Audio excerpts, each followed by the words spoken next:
어이, 할망구, 말이 말 같지가 않아? 왜 말귀를 못 알아쳐먹어? 오늘 한번 요단강 건너게 해드려?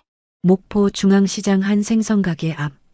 한 할머니가 가게 앞에 주저앉아 울고 있습니다. 50년을 이 가게에서 버텨온 할머니. 3개월 보호비 체납으로 가게를 빼앗길 위기에 처했습니다. 바로 그때 휴가 나온 손녀가 이 광경을 목격합니다. 그녀는 707 특수임무단 12년차 소령 강유진. 요즘 조폭들 쌍팔년도도 아니고 세상 무서운 줄 모르네요? 단 몇 초 만에 조폭 5명 전원 제압.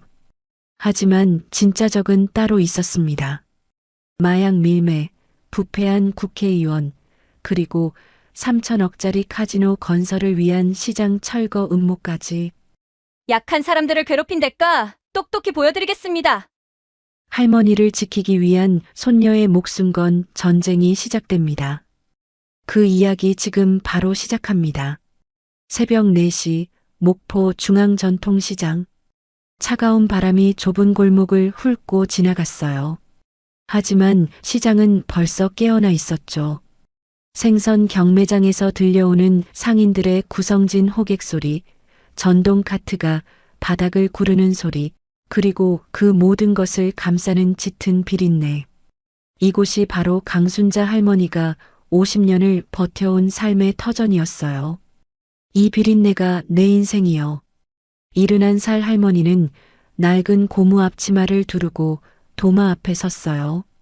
무릎이 욱신거렸지만 손은 멈추지 않았죠. 회칼이 생선살을 가르는 소리가 경쾌하게 울렸어요. 순자상회.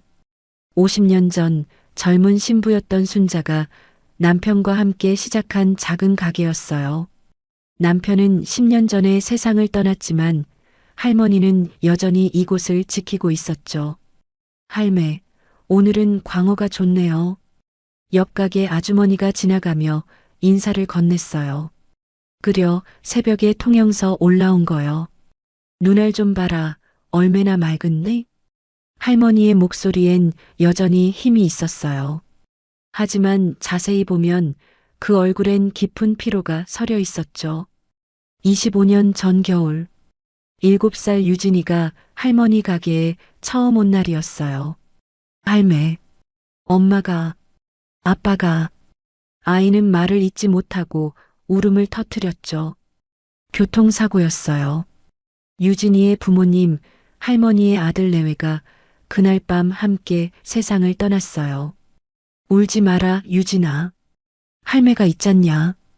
할머니는 떨리는 손으로 손녀를 꼭 안았어요. 이제 겨우 70살, 이미 남편도 없는 홀몸이었지만 할머니는 다짐했죠. 이 애는 내가 키운다. 그날부터 유진이는 이 시장에서 자랐어요. 새벽마다 할머니를 따라 일어나 생선 손질을 구경하고 학교 끝나면 가게 일을 도왔죠. 시장 상인들이 모두 유진이를 돌봐줬어요. 떡볶이 가게 아줌마는 간식을 챙겨줬고 야채 가게 아저씨는 숙제를 봐줬어요. 우리 순자 할매 손녀 기특해라.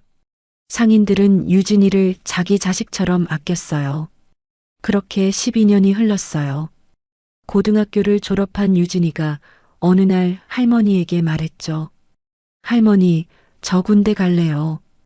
뭐? 여자가 무슨 군대를? 특전사 하고 싶어요.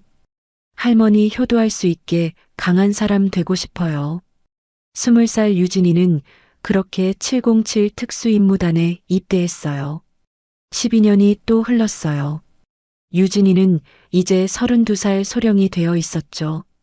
매달 휴가 때마다 목포에 내려와 할머니를 뵀어요. 하지만 이번 휴가는 달랐어요. 야채 가게 아저씨가 급하게 전화를 걸어왔거든요. 유진아, 빨리 내려와.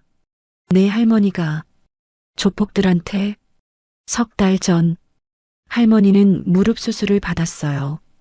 50년간 시멘트 바닥에서 쪼그려 앉아 일한 대가였죠. 수술비와 약값으로 저축이 바닥났어요. 그리고 문제가 시작됐죠. 할망구, 보호비 어떻게 할 거야? 덩치 큰 사내들이 가게 앞에 나타났어요. 배성철 조직이었죠. 이 일대를 장악한 조폭 조직이었어요. 다음 달에 꼭 낼게요. 할머니는 떨리는 목소리로 애원했어요. 한 달이 지났어요. 두 달이 지났어요. 보호비 30만 원이 두 달치, 석 달치 밀렸어요. 조폭들은 매주 찾아와 협박했죠. 이자 붙는다, 할망구. 빨리 안 내면 손가락 자른다? 다른 상인들이 돈을 모아주려 했지만 할머니는 고개를 저었어요. 아이들아, 내 일을 남한테 떠넘길 순 없어. 할머니는 그렇게 혼자 버텼어요. 유진이한테 말하지 않으려고 애썼죠. 손녀가 걱정할까봐. 하지만 참다 못한 상인들이 결국 유진이한테 연락했어요. 그리고 오늘 유진이가 휴가를 내고 목포로 내려오는 날이었어요. 오전 10시 목포역에 내린 유진이는 택시를 타고 시장으로 향했어요. 손에는 할머니께 드릴 보약 상자가 들려 있었죠. 하얀색 브이넥 실크 블라우스에 네이비 긴 바지. 단정하고 세련된 차림이었지만 어딘가 범접하기 어려운 분위기가 감돌았어요. 똑바로 펴진 어깨, 차분한 눈빛. 12년간 특전사로 산 흔적이 몸에 배어 있었죠. 시장 입구가 보였어요. 그런데 뭔가 이상했어요. 할머니 가게 앞에 사람들이 잔뜩 모여 있었거든요. 웅성거리는 소리가 들렸지만 아무도 나서지 못하고 있었어요. 유진이의 걸음이 빨라졌어요. 가까이 다가가자 상황이 보였어요. 조폭들이 할머니에게 소리를 지르며 겁을 주고 있었어요. 야, 할망구. 오늘로 딱 석 달째다. 덩치 큰 사내가 할머니 앞에서 고함을 질렀어요. 40대로 보이는 남자였죠. 팔뚝에 문신이 가득했어요. 보호비 밀린 거 이자 붙여서 100만 원. 오늘까지 안 내면. 사내는 할머니 가게 수조 옆에 놓인 쇠파이프를 들어 올렸어요. 다음엔 이 수조고 뭐고 다 박살낸다. 아니, 그것보다 그가 할머니 어깨에 손을 올렸어요. 할망구 손가락 하나씩 잘라볼까? 할머니는 떨리는 손을 모았어요. 일주일만 더 주의소. 목소리가 떨렸어요. 손녀가 오늘 휴가 나온다고 했음더. 그 애한테 돈 좀 빌려서 꼭 갚을 테니께. 손녀. 옆에 있던 다른 조폭이 비릿하게 웃었어요. 형님, 그 여자 군인이라던데요? 오 여자 군인? 사내의 눈빛이 음흉하게 변했어요. 좋네, 좋아.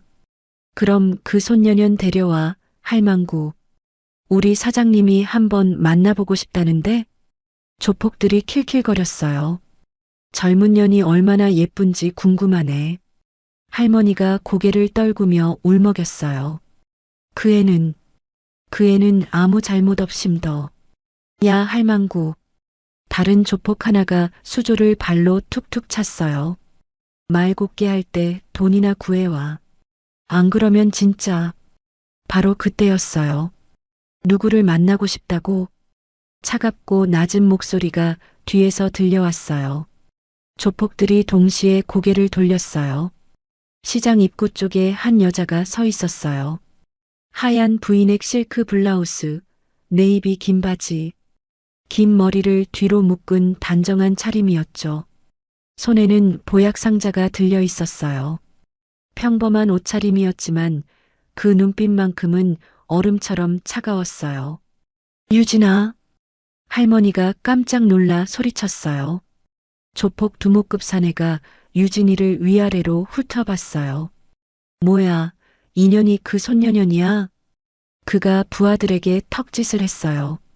야들아, 봐라. 꽤 괜찮은데? 5명의 조폭이 유진이를 반원형으로 둘러쌌어요. 유진이는 천천히 보약 상자를 바닥에 내려놓았어요. 움직임이 조용했지만 묘하게 위압적이었죠. 할머니한테 사과하고 가시죠. 목소리는 차분했어요. 하지만 그 안에 담긴 냉기가 주변 공기를 얼리는 것 같았어요. 사과? 조폭 하나가 코웃음을 쳤어요. 하, 인연이 뭔 개소리야? 두목급 사내가 한 걸음 다가왔어요. 야, 아가씨, 여기가 어디라고 여자가 어딜 나서? 그가 손가락으로 유진이의 어깨를 찌르려 했어요. 유진이는 고개를 살짝 기울여 피했어요. 움직임이 최소한이었지만 완벽했죠. 나서길. 유진이의 입가에 희미한 미소가 떠올랐어요. 하지만 그 미소는 따뜻함과는 거리가 멀었죠. 조폭은 주먹을 쥐고 위협했어요. 오늘 황천길 건너게 해줄까? 순간 정적이 흘렀어요. 주변 상인들이 숨을 죽였어요. 할머니 얼굴이 새하얗게 질렸죠. 유진이가 한 걸음 앞으로 나섰어요. 요즘 조폭들. 목소리가 한층 더 차가워졌어요. 세상 무서운 줄 모르고 까분다니까? 뭐, 인연이 지금. 조폭이 유진이의 멱살을 잡으려 손을 뻗었어요. 그 순간이었어요. 콱! 유진이의 오른손이 번개처럼 움직였어요. 조폭의 손목을 정확히 붙잡아 역으로 꺾었죠. 으악! 동시에 유진이의 왼쪽 무릎이 올라왔어요. 조폭의 명치를 정확히 가격했죠. 퍽! 둔탁한 소리와 함께 조폭이 뒤로 비틀거렸어요. 인연이 나머지 4명이 동시에 달려들었어요. 하지만 그들은 유진이가 누군지 몰랐어요. 707 특수임무단 12년 차 소령. 수백 번의 훈련, 수십 번의 실전을 거친 전사였죠. 첫 번째, 유진이가 조폭의 팔을 꺾어 바닥에 얼굴을 박았어요. 1초, 두 번째, 정강이를 걷어차 쓰러뜨렸어요.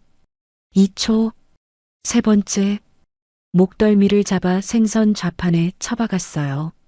3초, 네 번째, 복부를 가격해 무릎 꿇렸어요. 4초, 총 4초 만에 4명이 바닥에 나뒹굴었어요. 유진이는 손을 털어냈어요. 숨도 차지 않았죠. 주변이 조용해졌어요. 상인들이 입을 벌린 채 멍하니 서 있었어요. 처음 유진이를 잡으려던 조폭이 바닥에서 일어나려 했어요. 얼굴이 하얗게 질려 있었죠. 너 인연. 감히. 목소리가 떨렸어요. 유진이가 천천히 다가가 쪼그려 앉았어요. 조폭과 눈높이를 맞췄죠. 707 특전사 12년 했는데 너희 같은 건달들 상대는 훈련도 안 돼요.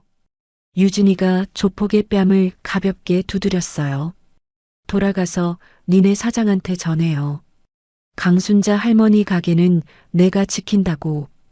그녀의 눈빛이 더욱 차갑게 가라앉았어요. 다시 건드리면 그땐 황천길 건너는 게 너희가 될 거라고. 조폭이 벌벌 떨며 고개를 끄덕였어요. 알았어. 가요.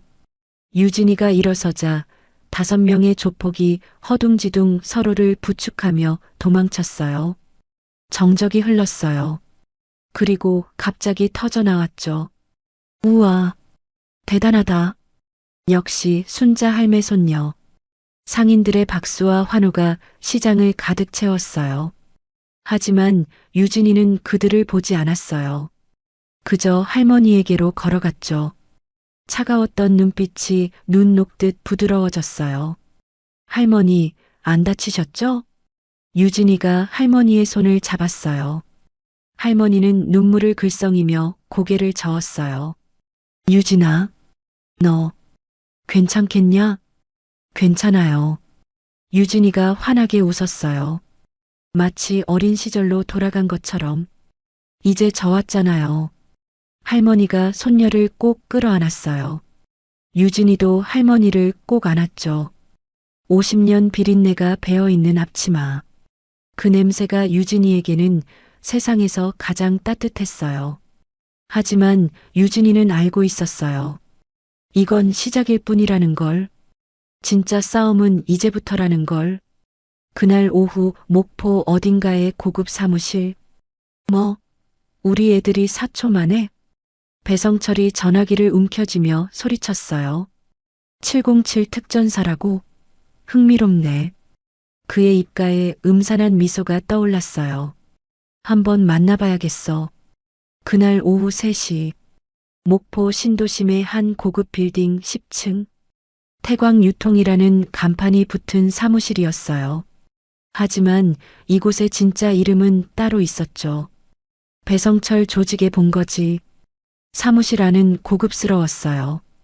가죽 소파, 대리석 테이블, 벽에 걸린 비싼 그림들. 하지만 그 화려함 뒤에는 폭력의 냄새가 배어 있었죠. 배성철은 42세였어요. 말끔한 정장 차림이었지만 목에 새겨진 문신이 셔츠 깃 밖으로 삐져나와 있었어요. 그의 눈빛은 차가웠죠. 돈과 권력만을 좇는 뱀 같은 눈이었어요. 뭐라고? 배성철이 전화기를 움켜쥐며 소리를 질렀어요. 우리 애들 5명이 여자 하나한테 4초 만에 당했다고?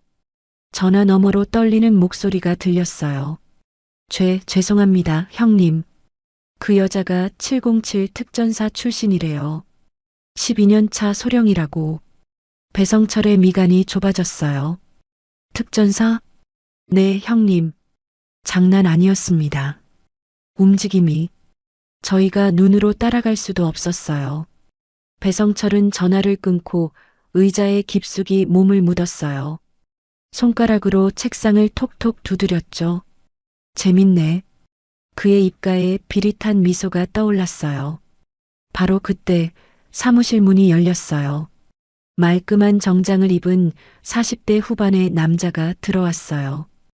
홍재민이었죠. 얼굴은 지적으로 생겼지만 눈빛만큼은 냉혹했어요. 배 사장, 무슨 일입니까? 홍재민의 목소리는 차분했어요. 아, 홍 실장님. 잘 오셨어요. 배성철이 소파를 가리켰어요. 앉으세요.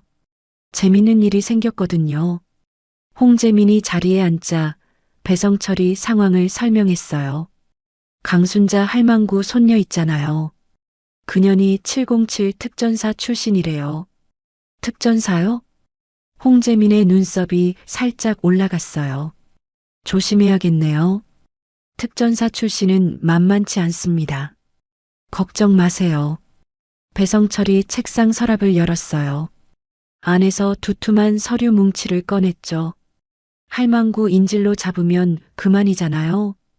홍재민이 고개를 끄덕였어요. 그것보다 더 중요한 게 있죠. 그가 가방에서 노트북을 꺼내 책상 위에 펼쳤어요. 화면에 거대한 건물 조감도가 떠올랐어요. 목포 해양 관광 복합 리조트. 반짝이는 유리로 뒤덮인 초고층 빌딩이었어요. 카지노, 호텔, 쇼핑몰이 한데 어우러진 거대한 건축물이었죠. 3개월 후면 시장 철거가 확정됩니다.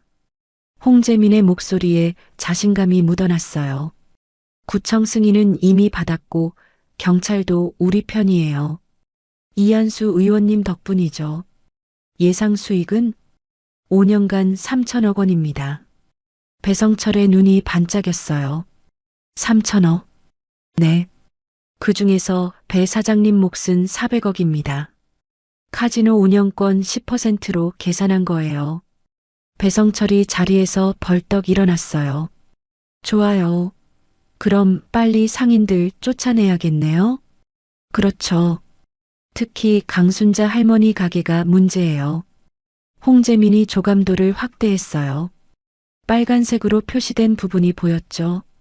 저 자리가 리조트 정문 입구예요. 황금 부지죠. 근데 강순자가 버티고 있어요. 걱정 마세요. 배성철이 주먹을 쥐었어요. 오늘부터 본격적으로 압박 들어갑니다.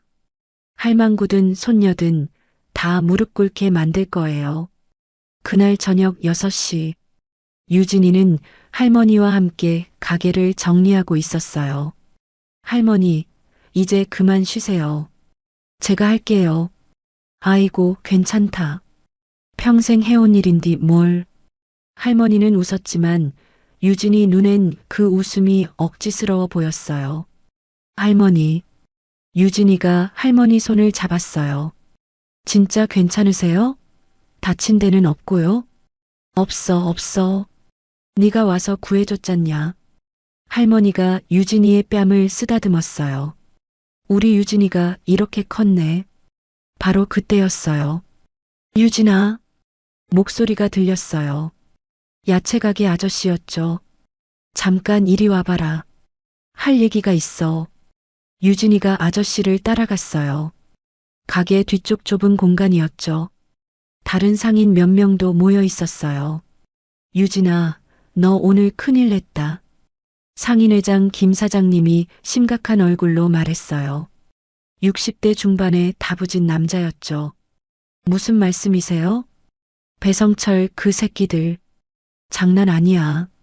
내가 오늘 애들 때렸잖아. 가만 안 있을 거야. 그럼 어쩌라는 거예요? 할머니한테 협박하고 있는데 가만히 있어요? 유진이의 목소리가 차가워졌어요.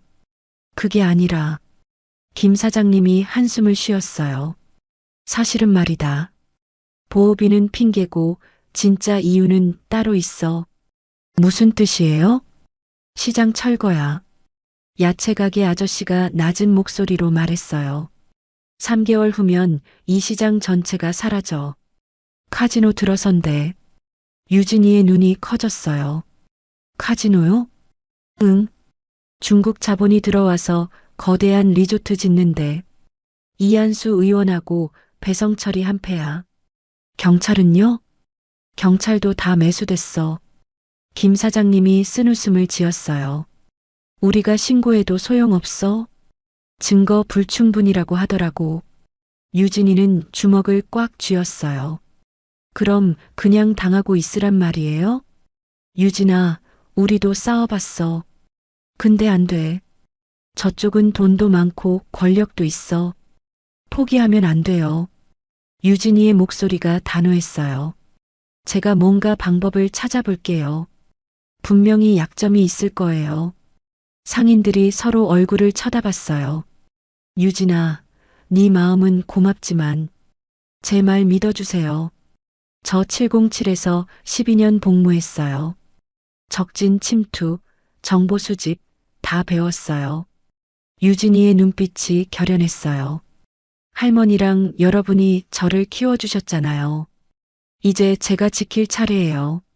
밤 11시 유진이는 할머니가 주무시는 걸 확인한 뒤 조용히 집을 나섰어요.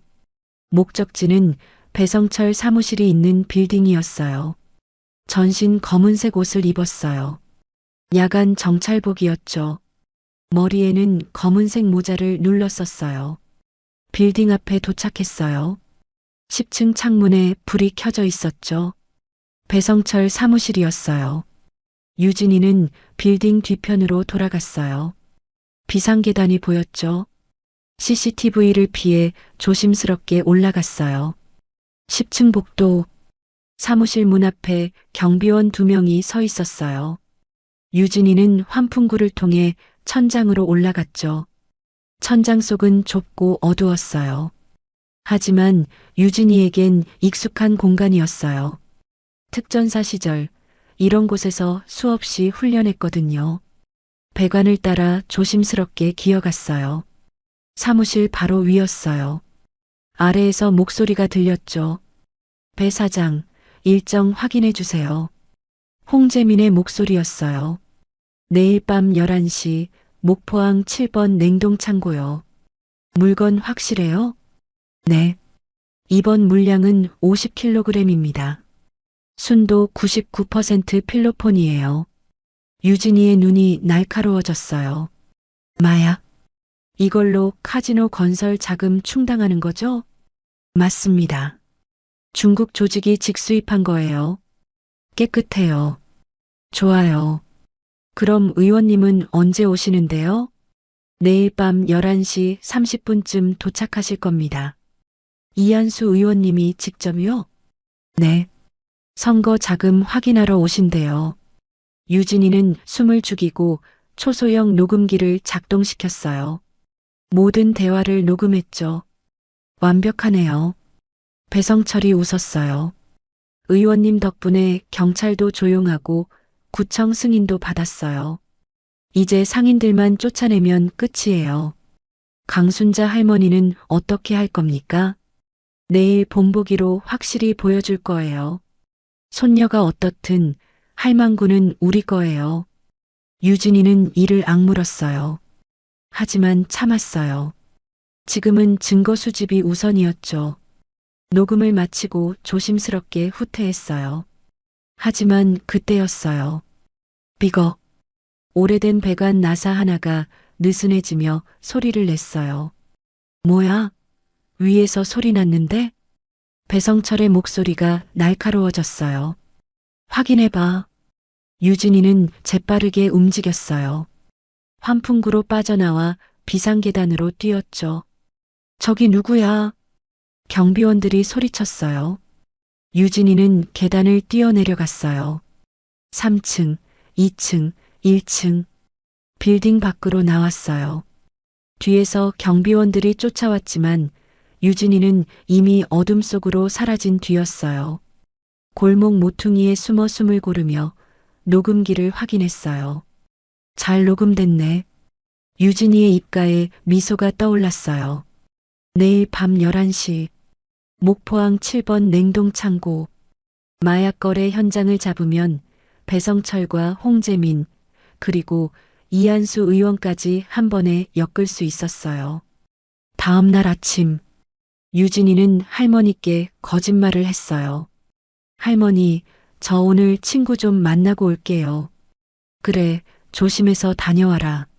유진이는 목포 외곽의 작은 사무실로 향했어요.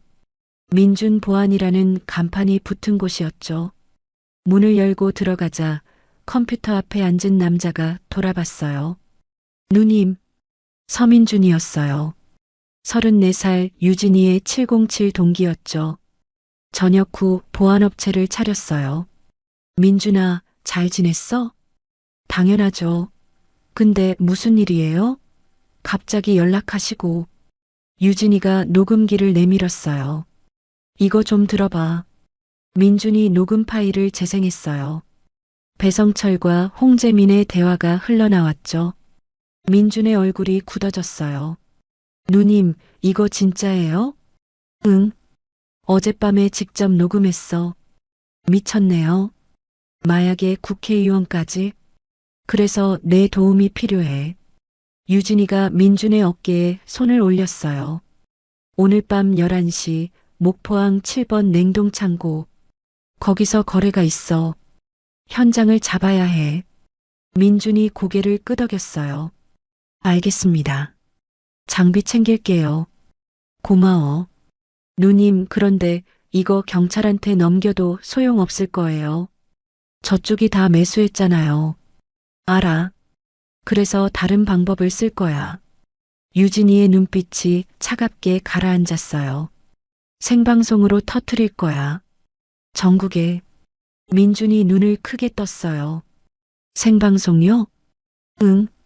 내가 방송국 시스템 해킹할 수 있지? 할 수야 있는데. 불법이잖아요. 지금 합법 따질 때가 아니야. 저 새끼들 잡으려면 이 방법밖에 없어. 민준이 잠시 고민하다 고개를 끄덕였어요. 알겠습니다. 해보죠. 고마워, 민준아. 유진이가 창밖을 내다봤어요. 목포 앞바다가 보였어요.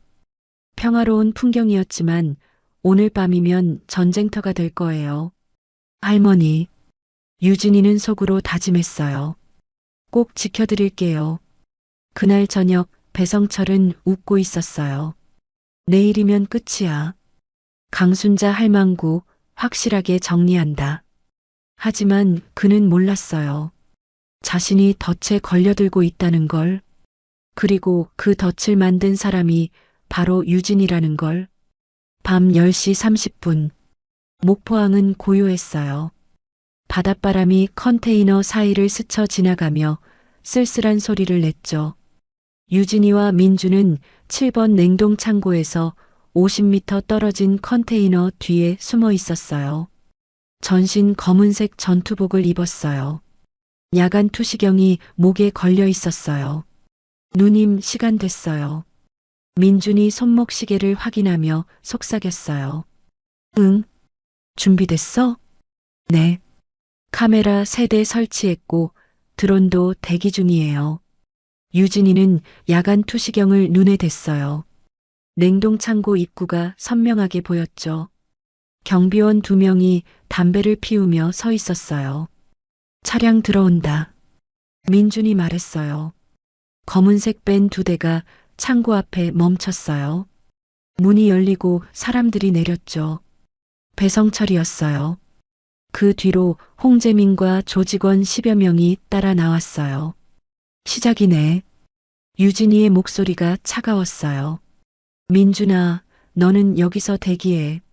내가 들어가서 확인할게. 누님, 혼자 가시면 위험해요. 괜찮아. 나 특전사야. 유진이가 민준의 어깨를 톡톡 쳤어요. 뭔가 잘못되면 연락할게. 그때 경찰 불러. 알겠습니다. 조심하세요. 유진이는 어둠 속으로 사라졌어요. 창고 옆면. 유진이는 벽을 타고 지붕으로 올라갔어요. 12년 훈련이 몸에 배어 있었죠. 소리 하나 나지 않았어요. 지붕 환풍구가 보였어요. 덮개를 조심스럽게 열었어요. 안은 어두웠지만 아래에서 불빛이 새어나왔죠. 목소리가 들렸어요. 물건 확인했습니다. 배성철의 목소리였어요. 유진이는 환풍구로 몸을 밀어 넣었어요. 좁았지만 그녀의 유연한 몸은 쉽게 통과했죠. 천장 배관이 보였어요. 그걸 타고 창고 중앙으로 이동했어요. 아래가 내려다 보였어요. 배성철과 홍재민이 서 있었어요. 그 앞에는 중국인으로 보이는 남자 둘이 있었죠. 테이블 위에 하얀 가루가 담긴 비닐봉지들이 쌓여 있었어요. 순도 99% 맞습니까? 홍재민이 물었어요. 당연하죠. 우리 조직이 직수입한 겁니다. 중국인이 어색한 한국어로 대답했어요. 50kg. 약속대로 10억입니다. 좋아요. 배성철이 고개를 끄덕였어요. 돈은 차에 있어요. 물건부터 확인하고 드릴게요. 유진이는 초소형 카메라를 꺼냈어요. 렌즈를 틈새로 내밀어 촬영하기 시작했죠. 모든 장면이 HD로 녹화됐어요. 바로 그때였어요. 창고 문이 다시 열렸어요. 정장을 입은 남자가 들어왔어요. 유진이의 눈이 커졌어요. 이한수 의원이었어요. 늦어서 죄송합니다. 의원은 국회의원 배지를 단 채 여유롭게 웃었어요. 물건 잘 도착했네요? 네, 의원님. 이걸로 카지노 건설 자금 충당됩니다. 홍재민이 공손하게 말했어요. 수고 많으셨어요. 선거 자금으로 잘 쓰겠습니다. 이한수가 테이블에 마약 봉지를 가볍게 두드렸어요. 다음 주면 시장 철거 승인 나옵니다. 그럼 본격적으로 시작하는 거죠. 의원님 덕분입니다. 경찰도 조용하고 배성철이 아첨하듯 웃었어요. 당연하죠. 경찰서장이 제 대학 후배거든요. 완벽했어요. 마약 거래 현장, 돈 거래 내용, 그리고 정치인의 자백까지 모든 게 카메라에 담겼어요. 유진이는 만족스러운 미소를 지었어요. 하지만 바로 그 순간이었어요. 비거. 유진이가 몸을 지탱하던 배관 나사가 느슨해지며 소리를 냈어요. 정적이 흘렀어요. 뭐야? 위에서 소리 났는데? 배성철이 고개를 들었어요. 확인해. 조직원들이 천장을 향해 손전등을 비췄어요. 유진이의 눈동자가 빠르게 움직였어요. 도망칠 곳을 찾았죠. 오른쪽 환풍구. 저기 누군가 소리쳤어요. 유진이는 재빠르게 배관을 타고 환풍구로 달렸어요. 잡아. 놓치지 마. 배성철의 고함이 울렸어요. 유진이는 환풍구 덮개를 발로 차서 열었어요. 밖으로 뛰어나왔죠. 지붕 위였어요. 뒤에서 조직원들이 올라오는 소리가 들렸어요. 유진이는 지붕 끝으로 달렸어요. 3미터 아래에 컨테이너가 있었죠. 망설이지 않고 뛰어내렸어요. 쿵! 컨테이너 위에 착지했어요. 무릎으로 충격을 흡수했죠. 전현이다. 조직원 10여 명이 뛰어왔어요. 유진이는 컨테이너 사이 좁은 틈으로 뛰어들었어요. 미로 같은 공간이었죠. 왼쪽, 오른쪽, 직진. 특전사 시절 도심 침투 훈련이 떠올랐어요. 몸이 자동으로 움직였죠. 어디 갔어? 이쪽이야. 저쪽? 조직원들의 목소리가 뒤섞였어요. 유진이는 한 컨테이너 뒤에 숨어 숨을 고르고 있었어요. 민준에게 문자를 보냈어요. 발각됨. 플랜 B. 곧바로 답장이 왔어요. 알겠습니다. 10분만 버티세요. 10분. 유진이는 허리춤에 찬 전술 단검을 만졌어요. 할 수 있어. 찾았다. 조직원 하나가 유진이를 발견했어요. 유진이는 더 이상 숨지 않았어요. 정면으로 맞섰죠. 인연이 감히. 조직원이 쇠파이프를 휘둘렀어요. 유진이는 고개를 숙여 피했어요. 동시에 조직원의 다리를 걷어찼죠. 퍽! 조직원이 바닥에 쓰러졌어요. 저기다. 잡아. 5명이 동시에 달려들었어요. 유진이는 후퇴하지 않았어요. 오히려 전진했죠. 첫 번째 조직원의 팔을 꺾었어요. 두 번째는 무릎으로 명치를 가격했어요. 세 번째가 칼을 휘둘렀어요. 유진이는 손목을 잡아 비틀었어요. 칼이 바닥에 떨어졌죠. 으악! 하지만 숫자가 너무 많았어요. 뒤에서 누군가 유진이의 어깨를 잡았어요. 유진이가 팔꿈치로 가격했지만 다른 조직원이 다리를 걸었죠. 휘청! 균형이 흔들렸어요. 그 순간 배성철이 나타났어요. 잡았어, 인연. 그의 손에 권총이 들려 있었어요. 유진이는 숨을 고르며 배성철을 노려봤어요. 총까지 써요? 조폭 주제에. 입 닥쳐. 배성철이 총구를 유진이에게 겨눴어요. 내가 뭘 받는지 모르겠지만 오늘 여기서 끝이야. 그래요? 근데 말이에요. 유진이가 씩 웃었어요. 이미 늦었는걸요? 뭐? 바로 그 순간이었어요. 항구 전체에 사이렌 소리가 울렸어요.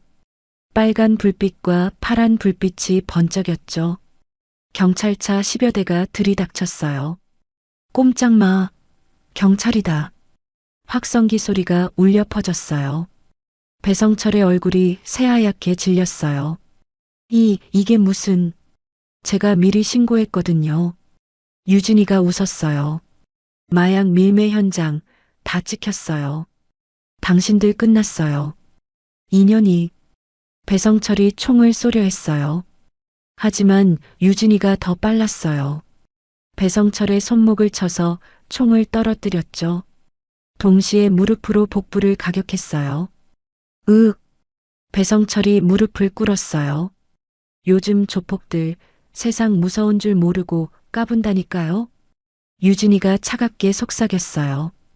경찰들이 우르르 몰려왔어요. 조직원들을 체포하기 시작했죠. 하지만 유진이는 알고 있었어요. 이한수 의원은 이미 도망쳤을 거예요.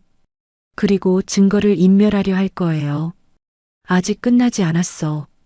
새벽 2시 경찰서 조사실. 유진이는 딱딱한 의자에 앉아 있었어요. 강유진 씨, 불법 침입, 폭행, 그리고 무허가 촬영까지. 죄목이 많네요. 형사가 차가운 목소리로 말했어요. 저 마약 밀매범들 잡은 건데요. 그건 우리가 판단할 일이고요. 당신은 민간인이 할 수 있는 선을 넘었어요. 유진이는 한숨을 쉬었어요. 부패했어요. 경찰도 시스템도. 이한수 의원은요? 체포했어요? 의원님은 무고합니다. 증거가 없어요. 제가 촬영했는데요. 그 영상은 불법 촬영이라 증거 능력이 없습니다. 형사가 비릿하게 웃었어요. 유진이는 주먹을 꽉 쥐었어요. 바로 그때였어요. 조사실 문이 열렸어요. 강유진 소령님 계십니까? 군복을 입은 남자가 들어왔어요. 누구시죠? 형사가 인상을 찌푸렸어요. 707 특수임무단 법무관입니다. 강유진 소령은 현역 군인이므로 군 사법체계로 이송합니다. 그게 무슨 법적 절차입니다. 문제 있으시면 국방부에 연락하세요. 법무관이 유진이를 데리고 나갔어요. 밖에서 민준이 기다리고 있었어요. 누님, 괜찮으세요? 응. 고마워, 민준아. 법무관님은 제 아는 형님이에요. 부탁했어요. 유진이는 고개를 끄덕였어요. 하지만 마음은 무거웠어요. 배성철은 잡았지만 진짜 배우인 이한수는 여전히 자유로웠어요. 그리고 더 큰 문제가 있었어요. 누님, 큰일 났어요. 민준이 휴대폰을 보여줬어요. 뉴스 속보였어요. 목포 전통시장 긴급 안전진단 불합격. 일주일 내 철거 예정. 유진이의 눈이 커졌어요. 뭐라고? 배성철 잡히니까 저쪽에서 작정하고 밀어붙이는 것 같아요. 유진이는 휴대폰을 꽉 쥐었어요. 할머니, 시간이 없었어요. 일주일. 그 안에 모든 걸 끝내야 했어요. 민준아. 유진이의 눈빛이 결연해졌어요. 생방송 준비해. 이제 정말로 전쟁이야. 다음 날 아침, 유진이가 시장에 도착했을 때 모든 게 달라져 있었어요. 가게마다 빨간 딱지가 붙어 있었죠. 긴급 안전 진단 불합격 마이너스 일주일 내 퇴거 조치. 상인들이 울먹이며 서로를 위로하고 있었어요. 50년을 함께한 이웃들이 뿔뿔이 흩어지게 생긴 거예요. 할머니. 유진이가 달려갔어요. 할머니는 가게 앞 의자에 앉아 멍하니 하늘을 보고 있었어요. 주름진 손이 떨리고 있었죠. 유진아. 할머니의 목소리가 잠겨 있었어요. 50년이요. 50년을 여기서 살았는데. 유진이는 할머니 옆에 앉았어요. 떨리는 손을 꼭 잡았죠. 할머니, 제가 막을게요. 어떻게 막냐? 구청에서 나온 거요. 경찰도 저쪽 편이고 방법이 있어요. 유진이의 목소리가 단호했어요. 제 말만 믿어주세요. 꼭 지켜드릴게요. 그때였어요. 검은색 승용차 한 대가 시장 입구에 멈춰섰어요. 뒷문이 열리고 정장을 입은 남자가 내렸어요. 홍재민이었어요. 안녕하세요, 상인 여러분. 그가 상인들을 향해 웃었어요. 차갑고 계산적인 미소였죠. 일주일 드립니다. 그 안에 짐 싸서 나가세요. 보상금은 시세의 30% 드리겠습니다. 30%요? 김 사장님이 벌떡 일어났어요. 그걸로 어떻게 새 가게를 얻으란 말이오? 그건 제 문제가 아닙니다. 법대로 하는 거예요. 홍재민의 목소리가 더 차갑게 식었어요. 거부하시면 강제 집행합니다. 보상금도 못 받으시고요. 이 사람들아. 야채 가게 아저씨가 소리쳤어요.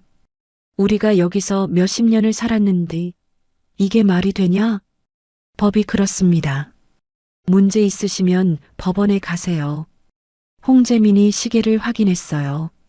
일주일입니다. 기억하세요. 그가 돌아서려는 순간이었어요. 잠깐만요. 유진이가 앞을 막아섰어요. 홍재민이 유진이를 위아래로 훑어봤어요. 당신이 그 707 특전사? 강유진 소령? 맞아요. 그리고 당신은 홍재민 실장이죠? 마약 밀매 주도자. 주변이 조용해졌어요. 홍재민의 표정이 굳었어요.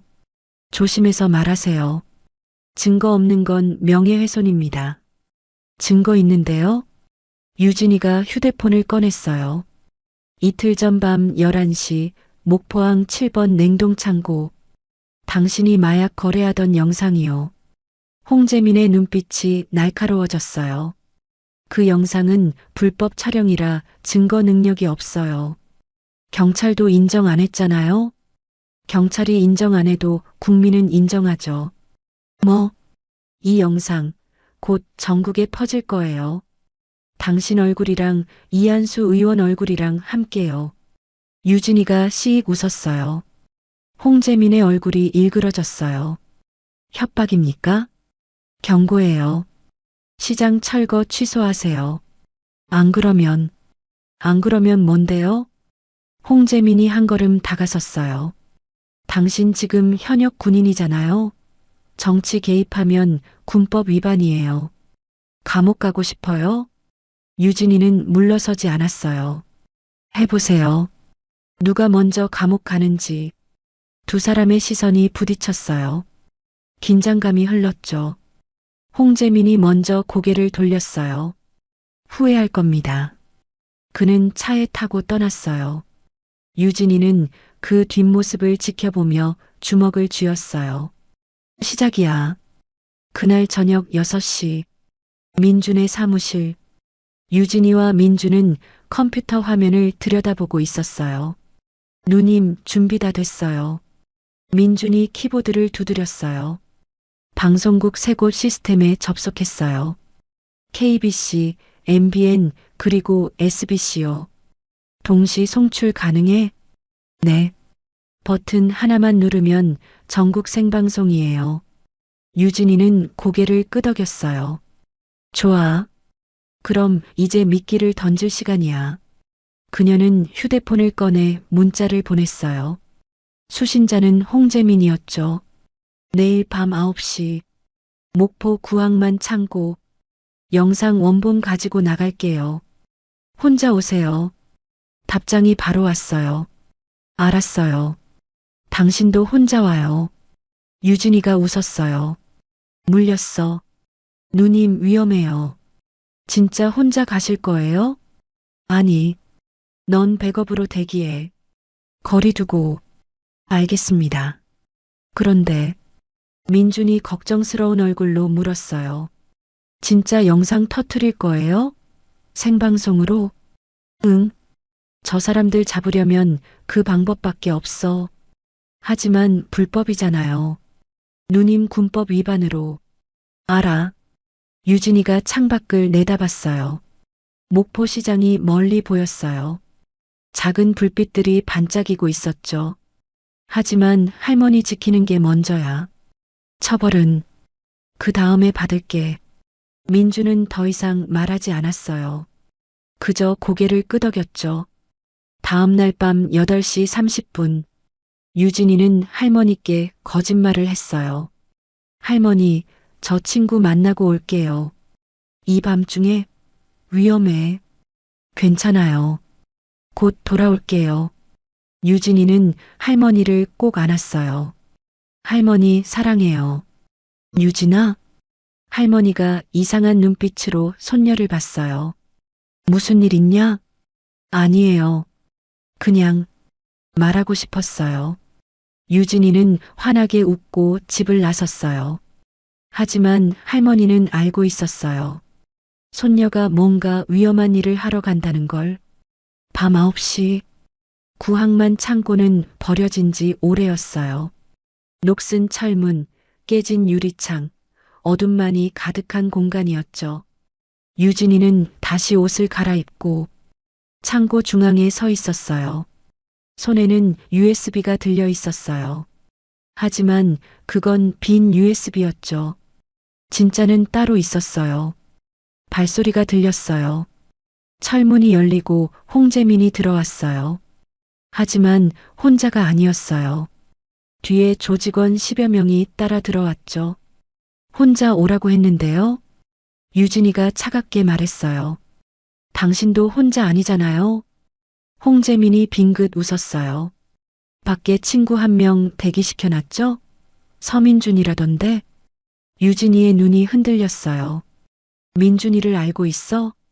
놀랐어요? 우리가 누군지 알아요? 목포는 우리 손바닥 아니에요. 홍재민이 손을 내밀었어요. USB 내놓으세요. 그럼 살려줄게요. 믿을 수 있을까요? 선택권 없잖아요. 지금 당신 둘러싸여 있어요. 유진이는 주위를 둘러봤어요. 15명. 쉽지 않은 숫자였어요. 좋아요. 유진이가 USB를 홍재민에게 던졌어요. 홍재민이 받아들고 확인했어요. 빈 USB였죠. 장난해요? 진짜는 이미 방송국으로 보냈어요. 유진이가 웃었어요. 지금쯤 전국에 퍼지고 있을걸요? 홍재민의 얼굴이 하얗게 질렸어요. 뭐? 바로 그 순간이었어요. 유진이의 귀에 낀 무선 이어폰으로 민준의 목소리가 들렸어요. 누님, 지금 생방송 나가고 있어요. 유진이의 입가에 미소가 번졌어요. 끝났어요, 홍 실장. 홍재민이 분노로 얼굴을 일그러뜨렸어요. 2년을 죽여. 조직원들이 일제히 달려들었어요. 유진이는 후퇴하지 않았어요. 첫 번째 조직원의 주먹을 피하고 팔을 꺾었어요. 두 번째는 정강이를 걷어찼죠. 세 번째, 네 번째, 다섯 번째. 하지만 숫자가 너무 많았어요. 유진이의 어깨에 주먹이 날아왔어요. 옆구리에 발길질이 들어왔죠. 유진이가 무릎을 꿇었어요. 홍재민이 다가와 유진이의 머리채를 잡았어요. 똑똑한 척하더니 결국 이 꼴이네요. 아직 끝난 거 아니에요. 유진이가 피 묻은 입으로 웃었어요. 밖에서 누가 오고 있거든요. 뭐? 바로 그때였어요. 창고 밖에서 소리가 들렸어요. 강유진 어디 있어? 순자 할매 손녀 살려내자. 시장 상인들이었어요. 삽, 쇠파이프, 몽둥이를 들고 100여 명이 몰려왔죠. 저 새끼들 우리 유진이 건드리지 마. 김 사장님이 선두에서 소리쳤어요. 홍재민의 얼굴이 일그러졌어요. 이게 무슨... 동시에 경찰 사이렌 소리가 들렸어요. 이번엔 진짜 경찰이었어요. 생방송을 본 시민들의 신고가 빗발쳤거든요. 홍재민은 도망치려 했어요. 하지만 유진이가 그의 발목을 잡았어요. 어딜 가요? 나. 홍재민이 유진이를 발로 찼어요. 하지만 유진이는 놓지 않았어요. 당신, 여기서 끝이에요. 그때 상인들이 창고 안으로 몰려들어왔어요. 유진아, 할머니가 달려왔어요. 할머니. 유진이가 힘없이 웃었어요. 할머니는 피투성이가 된 손녀를 끌어안았어요. 괜찮아. 이제 괜찮아. 경찰들이 홍재민을 체포했어요. 수갑이 채워졌죠. 강유진 소령. 군복을 입은 사람들이 들어왔어요. 헌병대였어요. 네. 유진이가 힘겹게 일어섰어요. 불법 방송 송출 및 사적 제재 혐의로 체포합니다. 헌병이 유진이에게도 수갑을 채웠어요. 유진아. 할머니가 울부짖었어요. 괜찮아요, 할머니.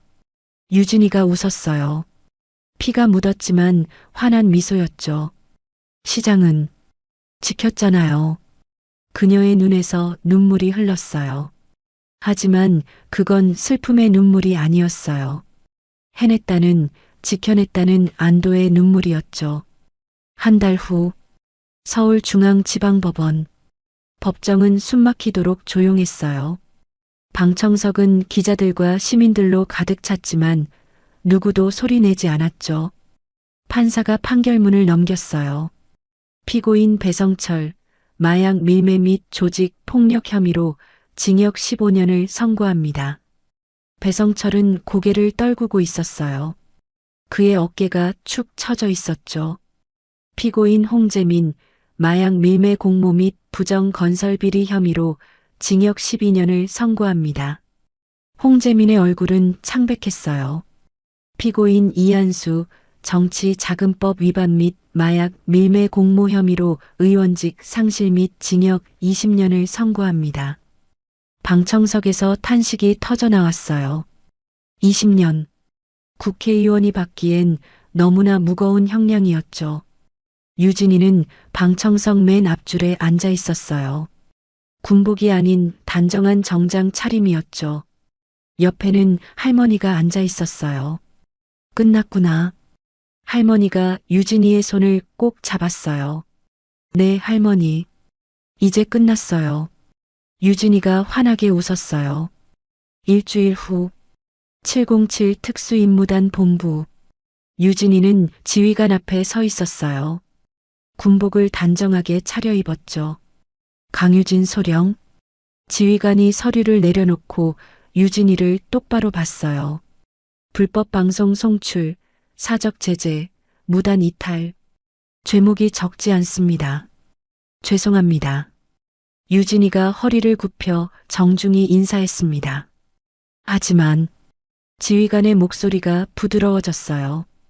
당신이 한 일은 군인으로서 자랑스러운 일이기도 합니다. 무고한 시민들을 지켰으니까요. 유진이가 고개를 들었어요. 군법회의 결과 경징계로 마무리됩니다. 1개월 근신 처분이요. 감사합니다. 대신 지휘관이 일어서서 창밖을 내다봤어요. 앞으로는 법과 원칙 안에서 움직이세요. 당신은 훌륭한 군인이니까요. 명심하겠습니다.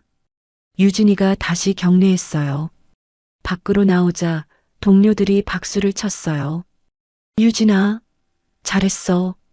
우리 소령님 최고. 민준도 와 있었어요. 누님 축하해요. 고마워, 민준아.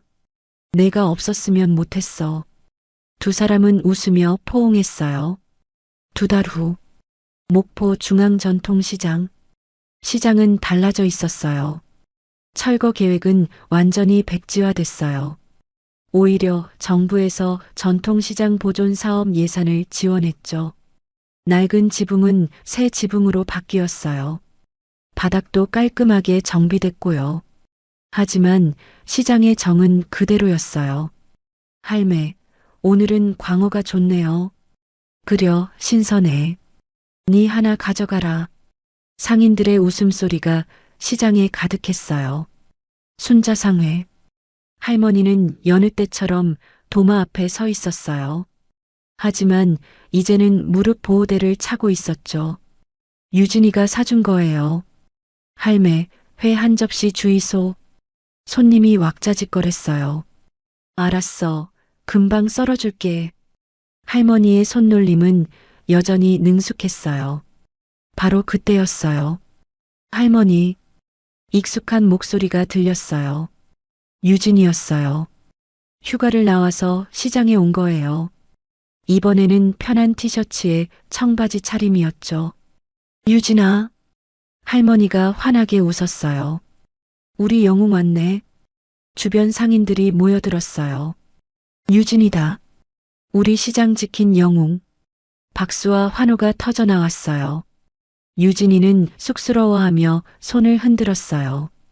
에이, 뭐려. 유진아, 이리 와봐라. 할머니가 유진이를 가게 안으로 불렀어요. 앞치마 입어. 광어 손질 가르쳐 줄게. 저요? 할 수 있을까요? 해봐야지. 나중에 내가 못하게 되면 네가 해야지. 유진이가 앞치마를 두르고 도마 앞에 섰어요. 할머니가 회칼을 건넸어요. 자, 이렇게 잡고 칼등을 먼저 대고.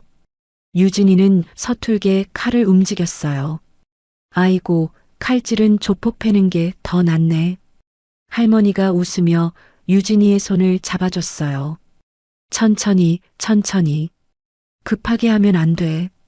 두 사람이 함께 웃었어요. 따뜻한 웃음이었어요.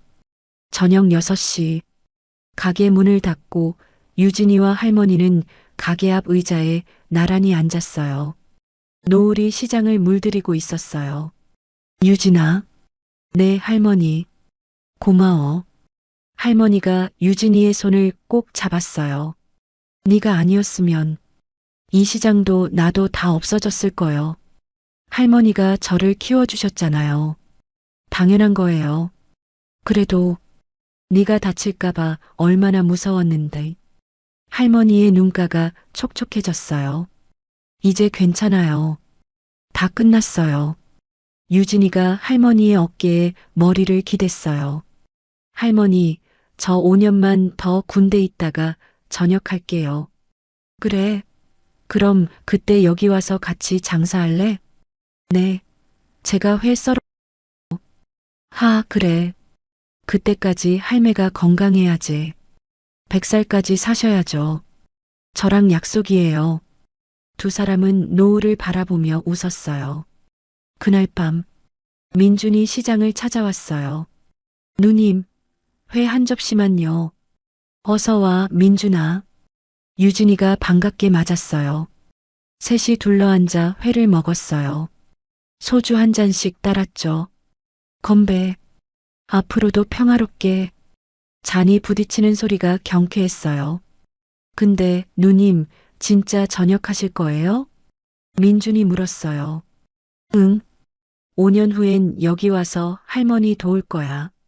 좋네요. 그럼 전 여기 단골이 되겠어요. 단골은 할인 안 해줘. 에이, 제가 얼마나 고생했는데. 세 사람이 웃음을 터뜨렸어요. 밤이 깊어갔지만 시장은 여전히 밝았어요. 상인들의 웃음소리, 손님들의 발걸음소리. 그 모든 소리가 유진이에게는 음악 같았어요. 다음 날 새벽 4시, 유진이는 할머니보다 먼저 일어났어요. 조용히 옷을 입고 가게로 향했죠. 할머니가 뒤에서 나왔어요. 유진아, 니 왜 벌써 일어났냐? 할머니 도우려고요. 저도 배워야죠. 에이, 니는 더 자거라. 괜찮아요. 저 특전사잖아요. 이 정도는 문제 없어요. 유진이가 앞치마를 두르며 웃었어요. 이 비린내가 진짜 좋아요. 할머니가 손녀를 물끄러미 바라봤어요. 그래. 우리 유진이 다 컸네. 두 사람은 나란히 도마 앞에 섰어요. 할머니가 생선을 손질하고 유진이가 그걸 배웠어요. 새벽 시장이 깨어나기 시작했어요. 하나둘 상인들이 모여들었고 시장에 활기가 돌았죠. 어서 오이소. 싱싱한 광어 있어요. 할머니의 목소리가 시장에 울려 퍼졌어요. 유진이도 함께 소리쳤어요. 오늘 잡은 생선이에요. 신선해요. 상인들이 웃으며 박수를 쳤어요. 역시 순자 할매 손녀. 유진이가 여기 있으니 든든하네. 유진이는 주위를 둘러봤어요. 할머니, 상인들, 손님들. 그리고 50년 역사의 시장. 이 모든 게 그녀가 지켜낸 것들이었어요. 맞아. 이게 내가 지켜야 할 것들이야. 유진이는 속으로 다짐했어요. 군인으로서가 아니라 손녀로서, 그리고 이 시장의 일원으로서. 1년 후, 유진이는 여전히 707 특수임무단 소령이었어요. 하지만 매달 휴가 때마다 목포에 내려왔죠. 할머니는 건강했어요. 여전히 새벽 4시에 일어나 생선을 손질했어요. 시장은 더 활기차졌어요. 의리의 시장이라는 소문이 퍼지면서 관광객들도 많이 찾아왔죠. 배성철, 홍재민, 이한수는 감옥에 있었어요. 목포는 평화로웠어요. 그리고 유진이는 알고 있었어요. 이 평화가 영원하지 않을 수도 있다는 걸. 언제든 또 다른 악당이 나타날 수 있다는 걸. 하지만 상관없었어요. 그때도 자신이 나서서 지킬 테니까요. 할머니를, 시장을, 그리고 이 소중한 일상을. 유진아, 손님 오셨다. 네, 할머니. 금방 갈게요. 유진이가 환하게 웃으며 달려갔어요. 도마 위에서 회칼이 반짝였어요. 그 칼은 더 이상 무기가 아니었어요. 사람을 베는 칼이 아니라 사람을 먹이는 칼이었죠. 유진이는 생선을 손질하며 생각했어요. 이게 진짜 내 전쟁이야. 평범한 일상을 지키는 것. 비린내가 코를 찔렀어요. 하지만 그 냄새는 더 이상 불쾌하지 않았어요. 그것은 생명의 냄새였고, 할머니의 냄새였고, 고향의 냄새였어요. 무엇보다 그것은 유진이가 지켜낸 일상의 냄새였죠. 할머니, 제가 회 다 썰었어요. 오메, 우리 유진이 솜씨 좋네. 할머니가 흐뭇하게 웃었어요. 손님들이 박수를 쳤어요. 유진이는 할머니와 함께 웃었어요. 새벽 시장의 소음 속에서 두 사람의 웃음소리가 가장 크게 울렸어요. 그것은 승리의 웃음이었고, 평화의 웃음이었고, 무엇보다 사랑의 웃음이었어요. 707 특수임무단 소령 강유진. 그녀의 진짜 전쟁은 끝났어요. 이제 시작되는 건 평범하지만 소중한 일상이었죠. 그리고 그 일상이야말로 그녀가 평생 지켜야 할 가장 큰 전쟁터였어요. 안녕하세요. 인생 어울림입니다. 가슴 따뜻한 이야기 즐겁게 시청하셨는지요? 끝까지 시청해 주셔서 감사드리며 더 좋은 영상으로 곧 다시 찾아뵐 것을 약속드립니다. 감사합니다. 인생 어울림 드림